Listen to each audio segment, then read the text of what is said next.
Hi friends, welcome to 5 Minutes Talk YouTube channel. Here is Moto G04 smartphone. In this video, you will learn how to turn off keyboard vibration in your phone Moto G04.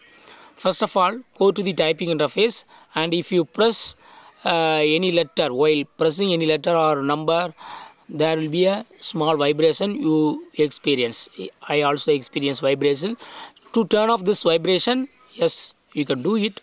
What you go to do is go to settings of your phone first, then go to system, then go to keyboard, then go to on screen keyboard, then go to Gboard, and here select preferences, and here turn off this option haptic feedback on key press.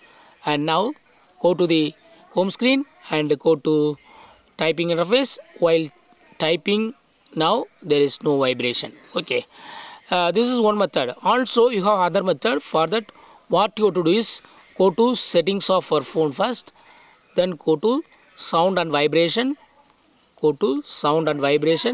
and here select